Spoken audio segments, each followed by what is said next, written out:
Chers amis, chers internautes, je voudrais en ce jour 10 novembre 2013 vous dire combien je suis heureux de pouvoir vous parler. Avec les uns, j'entretiens une confiante harmonie et avec d'autres, d'enrichissantes contradictions. Tous les deux sont nécessaires pour forger le caractère d'un homme, le guider sur sa voie et le guider sur la voie que lui impose son parti. Je voudrais à ce titre dire aux uns et aux autres, aux unes et aux autres, que je les remercie du fond du cœur. Le Parti de l'Espoir pour le développement national est un parti, comme son nom l'indique, qui veut susciter l'espoir chez les Guinéens, tous les Guinéens, sans aucune exception, ni de sexe, ni de race, ni de religion. Susciter l'espoir pour aboutir au développement qui lui-même doit être totalement horizontal à cause du brassage qu'il entraîne aux 4 différents coins du territoire national. La République de Guinée d'aujourd'hui, c'est le résultat du fait colonial, où il n'a été demandé à aucune région de vivre avec les autres. Mais l'histoire nous a forgés ainsi, et c'est ainsi que nous devrons rester. Depuis plus de 124 ans, ce pays a été formé dans le creuset d'une même nation pour bâtir l'avenir des uns et des autres. Et c'est en cela que le PDN ne saurait être un parti replié sur l'identité, un parti sectaire ou régionaliste. Nous avons la profonde conviction que le peuple de Guinée est un et indivisible.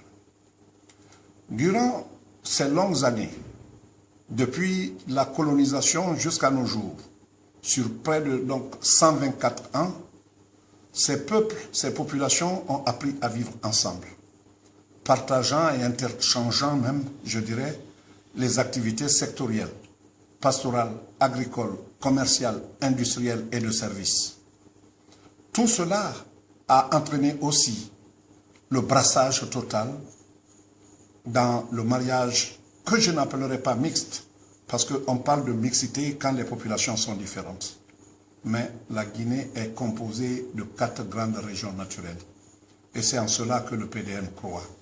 C'est la raison pour laquelle nous disons à tout le monde, pour pouvoir avancer, de jeter aux rivières les appréhensions et du passé et de l'avenir, pour que nous soyons un, pour que nous soyons unis.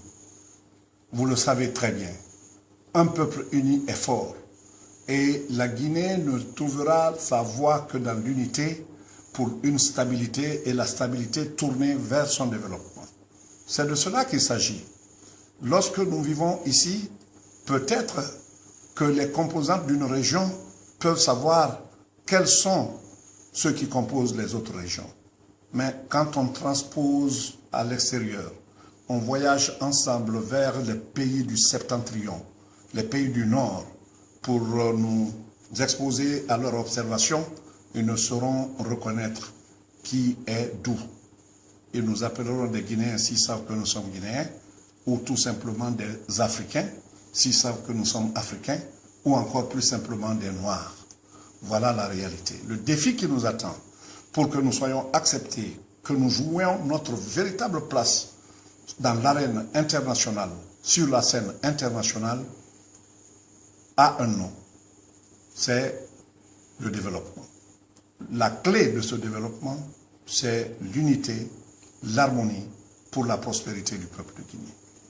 Nous venons d'assister à des élections législatives qui ont été malheureusement tronquées, truquées. Et cela nous expose à toutes sortes de retards, ne serait-ce que dans la publication des résultats lequel retard est issu d'un autre plus grand encore, prévu pour 6 mois après l'investiture, ces élections n'ont pu se tenir que près de 3 ans.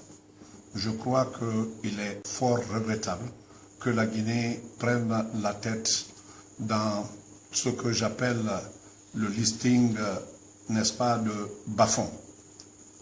On doit être cité en tête de peloton quand il s'agit de choses positives, quand il s'agit de l'unité du pays, de la stabilité du pays, de la tranquillité du pays, de son développement et de l'ardeur de son peuple au travail. Mais être cité comme un pays qui a battu les records dans les retards pour pouvoir accéder à la démocratie, c'est quelque chose qui vous touche et qui me touche. À tous ceux qui ont exprimé leurs opinions diverses, variées, enrichissantes, je voudrais dire un grand merci et vous dire que c'est moi-même qui vous réponds, c'est moi-même qui vous écris. Et en temps opportun, j'aurai le grand privilège d'échanger avec certains d'entre vous par téléphone. Et je crois que entendre et lire en même temps sont deux plaisirs que nous partagerons ensemble. Je vous remercie.